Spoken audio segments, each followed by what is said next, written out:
Barasil TV. Untuk Islam yang satu.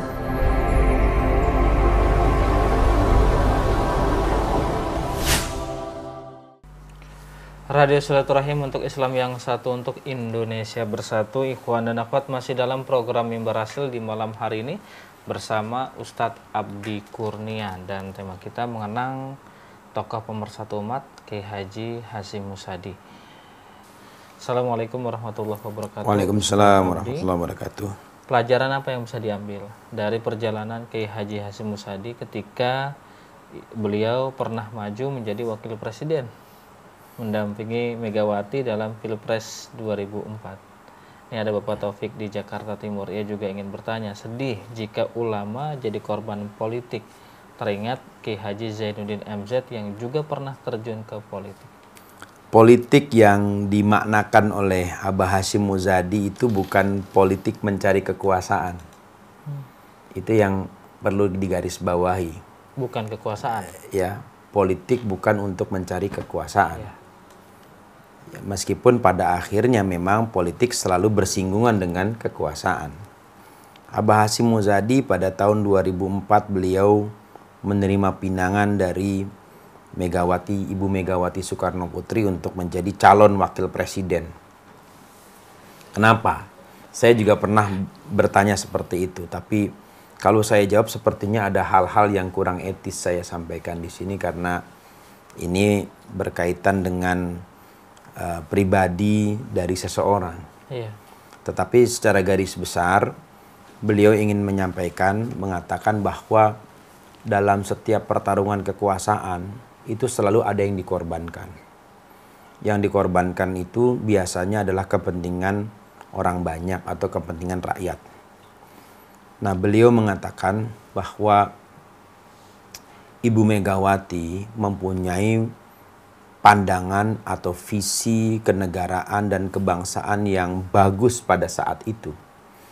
Hanya saja Ibu Megawati pada masa beliau menjabat sebagai presiden dari tahun 2002 sampai tahun 2004 belum bisa melakukan secara maksimal karena ada beberapa kendala politik yang juga dihadapi oleh Ibu Megawati. Di antaranya adalah masih kuatnya pengaruh sisa-sisa kekuatan Orde Baru di pemerintahan. Dan ini bukan pekerjaan yang mudah untuk dituntaskan. Orde Baru berkuasa selama 32 tahun. Nah, sementara ada tuntutan agar dari kurun waktu 98 sampai 2004 yang cuma 6 tahun, katakanlah itu masih seperenamnya yang harus dituntaskan. Itu pekerjaan yang sangat sulit, bahkan bisa dikatakan mustahil menyelesaikan masalah dalam waktu 6 tahun. Karena begitu complicated. Nah, Abah Hasyim berpikir bahwa beliau menerima Ibu Mega itu tujuannya adalah bagaimana mendampingi kekuasaan agar dia tetap pada relnya. Konsep yang selalu dikembangkan oleh Abah Hasyim ketika berbicara tentang hubungan agama dan kekuasaan. Beliau selalu mengatakan bahwa kekuasaan membutuhkan agama dan agama membutuhkan kekuasaan. Pada pertemuan yang lalu mungkin saya pernah bicara kepada Mas Agus bahwa tidak boleh ada sikap saling menyakiti di antara keduanya. Kekuasaan tidak boleh menyakiti agama. Dan agama juga harus menghargai kekuasaan karena bagaimanapun juga agama membutuhkan kekuasaan. Nah, bagi kalangan awam, langkah politik yang diambil oleh Abah Hasyim Muzadi ini dianggap sebagai langkah yang tidak populer. Karena dipahami hanya dalam kerangka atmosfer yang berlaku pada saat itu. Memang kita akui atmosfer yang sedang berkembang pada saat itu adalah orang ingin menduduki jabatan supaya dia bisa memperkaya diri, bisa memberikan keuntungan kepada kelompoknya, supaya bisa berkuasa selama-lamanya. Ini juga saya bisa katakan ini adalah dampak dari pengalaman pada masa Orde Baru. Bagi orang yang tidak memahami visi berpikir seseorang, mungkin asosiasinya langsung ke sana. Tapi tidak, Abah Hasyim tidak seperti itu. Abah Hasyim tidak seperti itu. Jadi justru beliau memikirkan bagaimana keberpihakan kepada masyarakat itu makin ditegakkan, makin ditegaskan. Dan kalau kemudian muncul tuduhan bahwa pada masa Megawati presiden menjabat sebagai presiden banyak BUMN yang dijual gitu kan.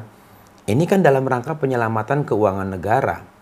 Karena ketika transisi kekuasaan dari Habibie ke Gus Dur, kemudian Gus Dur ke Megawati, posisi keuangan kita ini kan belum stabil betul. Ya, jadi selama 32 tahun rakyat itu dinina-bobokan dengan realitas bahwa adanya subsidi yang akan diberikan kepada masyarakat ini ternyata membebani negara. Ya kan? Maka langkah yang lain adalah mencabut subsidi itu supaya tidak membebani APBN. Itu harus dilakukan oleh Presiden Megawati pada saat itu. Kemudian langkah yang lain dalam rangka menyelamatkan keuangan negara adalah harus melepas saham BUMN ke pihak swasta yang memang secara kebetulan asing yang memiliki itu. Saya kira itu pilihan politik. Jadi siapapun yang menduduki jabatan presiden yang memegang kekuasaan pasti akan dihadapkan pada situasi seperti itu. Nah, saya kira Abah Hasim juga tidak juga dalam posisi membenarkan semua kebijakan yang diambil oleh Ibu Megawati. Itu kan. Tapi paling tidak beliau bisa mendampingi. Mendampingi ini kan bukan berarti dia selalu menyetujui kebijakan-kebijakan yang disampaikan. Tetapi juga bisa jadi di sini memberikan masukan secara langsung bahwa ada kebijakan yang tidak bisa diambil dan ada kebijakan yang bisa diambil. Paling tidak menjadi penyeimbang. Karena sesuai sebagaimana dengan karakter beliau yang selalu mencoba menengahi, ya, mencoba membangun perimbangan, majunya beliau ke kancah kontestasi pemilihan presiden dan wakil presiden pada tahun 2004 itu juga dimaksudkan dalam rangka itu.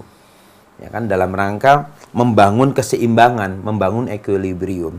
Kalau kita baca misalnya salah satu materi kampanye Abah Hasim dengan Megawati pada saat itu yang disebut dengan 5 rekomendasi. Nah, itu salah satunya adalah membangun perimbangan itu tadi.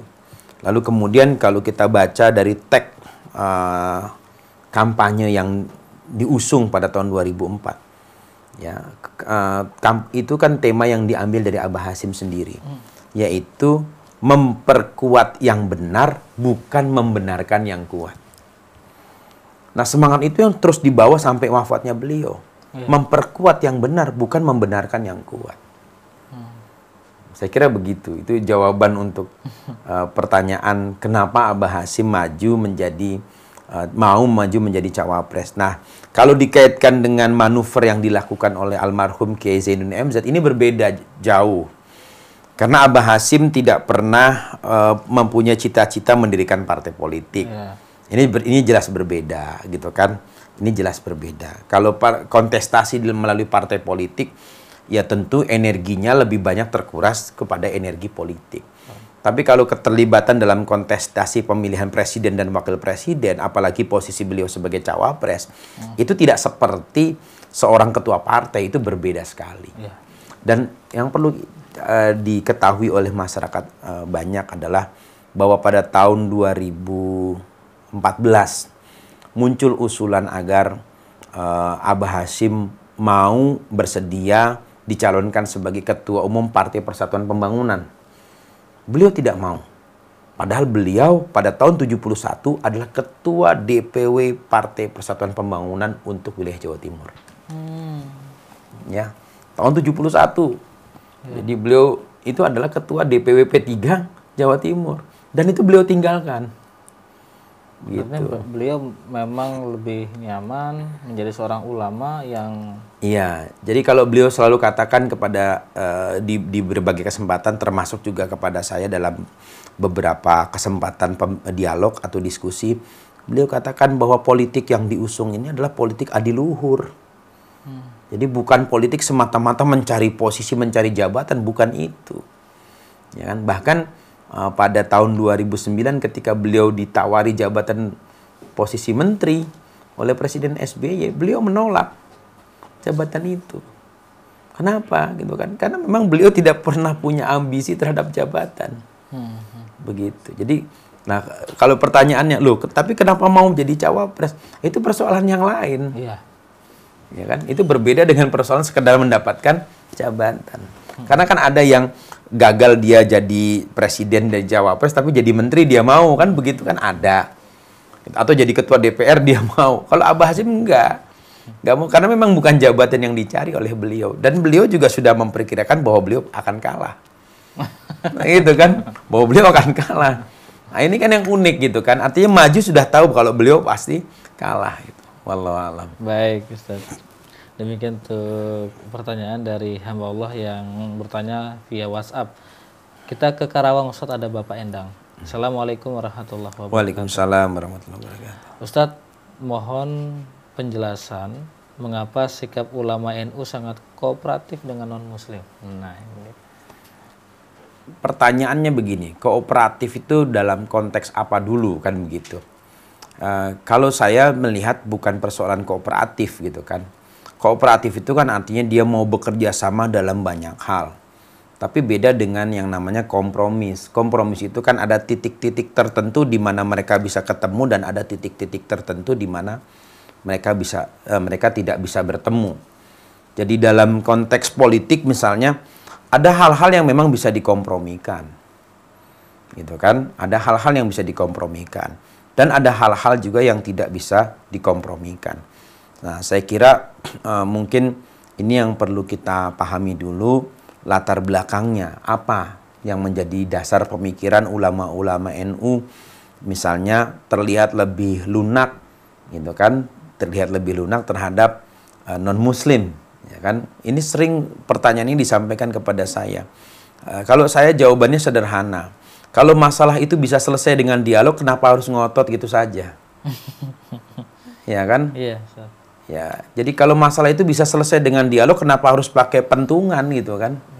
Ya kalau sudah selesai dengan dialog ya sudah, kita saling percaya saja bahwa kita komitmen dengan kesepakatan kita. Saya pegang ucapan Anda, ya Anda pegang ucapan saya, dan kita buktikan siapa yang paling komitmen, gitu selesai kan begitu.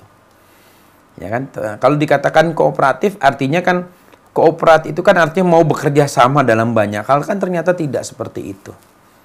Ya kan? Kalaupun misalnya itu dilakukan secara individu-individu, maka itu adalah keputusan yang sifatnya individual, tidak ada kaitannya dengan jam'iyah. Keputusan di NU, di Nahdlatul Ulama, itu tidak bisa diambil secara perseorangan. Kenapa? Karena di NU itu ada lembaga yang bernama Suriah. Nah, Suriah ini adalah lembaga konsultatif. Ya kan? Ada lembaga Suriah, lembaga Syuro. Nah, Syuro ini kan lembaga konsultatif. Bahwa keputusan-keputusan yang keluar di tubuh Nahdlatul Ulama itu adalah keputusan yang melalui proses konsultasi, proses diskusi yang cukup dalam dan panjang, gitu kan. Lalu kemudian ini dianggap sebagai hasil dari keputusan bersama. Nah, adapun misalnya jika tokoh-tokoh atau misalnya pribadi pengurus-pengurus tertentu secara pribadi mengeluarkan statement, itu adalah sikap pribadi, tidak bisa dikatakan itu sebagai sikap dari organisasi. Ya, misalnya ada yang mendukung paslon tertentu dalam kaitannya dengan Pilkada DKI, itu sikap pribadi, tidak bisa dikatakan itu adalah sikap dari organisasi. Karena NU secara organisasi tetap berpegang kepada Khitah 1926, yaitu NU tidak mau terlibat dalam politik praktis. Ya kan, tidak mau terlibat dalam politik praktis. Artinya tidak mau terlibat dalam posisi mendukung calon tertentu, mendukung partai tertentu. NU itu adalah lembaga yang netral. Nah, kalau kemudian dijumpai individu-individu pengurus PBNU yang ada di partai-partai tertentu, itu adalah keputusan individu dan memang organisasi tidak bisa mencegah. Karena NU itu bukan organisasi kader. Nah, ini berbeda dengan organisasi yang lain. NU itu bukan organisasi kader. NU itu kan adalah organisasi yang berbasis kepada tradisi. Ya kan, berbasis kepada tradisi yang memang sudah berkembang selama ratusan tahun, yaitu dengan komitmen untuk menegakkan ahlus sunnah wal jamaah. Ya kan komitmennya adalah untuk menegakkan Ahlus Sunnah wal Jamaah. Nah, di satu sisi juga menjaga keutuhan negara kesatuan Republik Indonesia. Saya kira seperti itu gambarannya. Baik. Jadi kalau dikatakan kooperatif, kooperatif itu kan maknanya berarti permanen ya, kerjasama. Kan ternyata enggak seperti itu. Nah, artinya kalau dalam masalah-masalah tertentu, kenapa kok sepertinya terlihat lunak? Bukan terlihat lunak. Ya kan, NU itu ingin mengambil satu sikap, ya kalau masalah itu selesai dengan dialog, ya sudah, kenapa harus dengan keras-kerasan, kan begitu. Kan selesai kan begitu. Iya. Baik, Ustadz. Kita beralih ke pertanyaan dari Lombok Tengah, Ustadz. Nusa Tenggara Barat, ada Bapak Abdul Wirame Abdul Majid. Assalamualaikum warahmatullahi wabarakatuh. Waalaikumsalam warahmatullahi wabarakatuh. Ustadz, bagaimana sikap kita dalam menyikapi ikhtilaf ulama? Maksudnya, mana ijtihad ulama yang harus diikuti dan mana yang tidak? Apakah ada penyesuaiannya dengan keadaan umat saat ini? Nah, itu pernah dibahas oleh seorang ulama Madinah itu, namanya Syekh Atiyah Muhammad Salim. Beliau menulis satu kitab berjudul Mauqiful Ummah fi Ikhtilafil A'immah. Bagaimana sikap umat terhadap atau an ikhtilafil a'immah terhadap ikhtilaf, perbedaan pendapat para ulama. Bagaimana kita menilai bahwa pendapat seorang ulama itu benar atau tidak? Ya tentunya yang bisa menilai pendapat seorang ulama adalah orang yang selevel dengan mereka-mereka. Gitu kan ya. Kalau kita ukur diri sajalah gitu kan. Kalau kita ini mungkin tidak sampai pada level mereka. Ya, Imam Syafi'i itu hafal ratusan ribu hadis. Lalu bagaimana kita bisa mengatakan Imam Syafi'i tidak paham hadis, sedangkan kita nih 10 hadis saja kita nggak ada yang kita hafal begitu. Jadi kalau orang Betawi bilang nggak bejaban, ya kan harus bejaban kan gitu. Anda bisa menilai orang tuh jago silat kalau Anda jago silat. Iya. Ya kan, Anda bisa menilai bahwa orang itu ngerti mesin ya kalau Anda juga ngerti mesin. Nah sekarang Anda ngertinya main layangan, kok ngomentari orang yang ngerti mesin itu bagaimana? Nah itu kan bahasa mudahnya seperti itu. Nah jadi bagaimana menyikapi ikhtilaf para ulama? Sederhana saja menurut saya. Bahwa pendapat seorang ulama yang selama ini kita yakini, ini sesuai dengan kapasitas dan kemampuan kita di dalam memahami ajaran agama, pertahankan saja dengan sambil kita belajar, mendalami, meningkatkan pemahaman kita, yaitu dengan cara membaca pendapat ulama yang lain. Ya kan? Baru kemudian sampai pada tahapan di mana kita menemukan keyakinan bahwa pendapat ulama yang lain ternyata ya lebih menjiwai teks nas dari Al-Quran maupun Sunnah, yaitu yang kita ikuti. Karena itu pada masa-masa abad kedua Hijriah, abad ketiga Hijriah, terjadi fenomena perpindahan mazhab di antara ulama. Misalnya Imam Abu Daud Al-Zahiri yang semula dia bermazhab Syafi'i, dia memilih untuk membuat mazhab sendiri. Kenapa? Karena dia belajar. Ya kan? Dia belajar. Awalnya dia adalah seorang fanatis terhadap mazhab Syafi'i, tapi kemudian karena proses pembelajaran yang cukup intens dan lalu kemudian beliau sampai menemukan hakikat pemahaman terhadap ilmu, akhirnya beliau memutuskan untuk membuat mazhab sendiri. Ini kan ada proses gitu kan. Jadi bagaimana kita menyikapi perbedaan pendapat ulama? Ya kita tempatkan saja ulama itu pada tempatnya sebagai orang yang berilmu, dan kita ini adalah orang yang menuntut ilmu. Dalam proses menuntut ilmu, maka mazhab seorang murid itu adalah mazhab gurunya. Ya kan, dalam proses belajar. Imam Syafi'i selama belajar kepada Imam Malik, beliau mengikuti pendapat Imam Malik. Tapi begitu beliau mempunyai pemahaman yang dipandang oleh Imam Malik setara dengan Imam Malik, karena diajak berdiskusi, nah disitulah kemudian Imam Syafi'i memilih untuk mendirikan mazhab sendiri. Kan simpel-simpel saja. Sebenarnya kuncinya adalah belajar. Jadi yang menjadi masalah orang sekarang ini belajar nggak mau tapi maunya menyalahkan orang. Gitu kan. Nah ini. Ditambah lagi belajarnya nggak ikhlas. Gitu. Karena belajarnya untuk mengalahkan orang lain dan menyalahkan orang lain. Ditambah lagi belajarnya dari internet. Nah itu dia. Belajarnya dari internet kan begitu. Jadi sekarang ini berlaku kaidah bukan khairul jalisi kitabun, tapi khairul jalisi Facebookun. Gitu. Sebaik-baiknya teman duduk itu dulu kan kitab. Kalau sekarang sebaik-baiknya teman duduk itu adalah Facebook dan Twitterun, yaitu Twitter kan begitu. Serta Googleun. Serta Googleun kan begitu. Baik Ustaz. Kita ke pertanyaan terakhir Ustaz ya. Iya. Pertanyaan terakhir ini dari hamba Allah di Singapura Ustaz. Assalamualaikum warahmatullahi wabarakatuh. Waalaikumsalam. Apakah ulama juga bisa menjadi pemimpin bagi negara selain menjadi pemimpin umat? Ulama apakah bisa menjadi pemimpin negara? Sangat mungkin. Apalagi kalau kita bicara konstitusi Republik Indonesia misalnya, tidak disebutkan bahwa di situ seorang presiden Republik Indonesia itu tidak boleh seorang ulama. Sangat mungkin seorang ulama menjadi presiden. Saya ingat sekali dulu ada Presiden Maladewa, itu seorang ulama, sama-sama pernah belajar di Libya. Beliau teman dari seorang ulama asal Betawi, masih ada orangnya.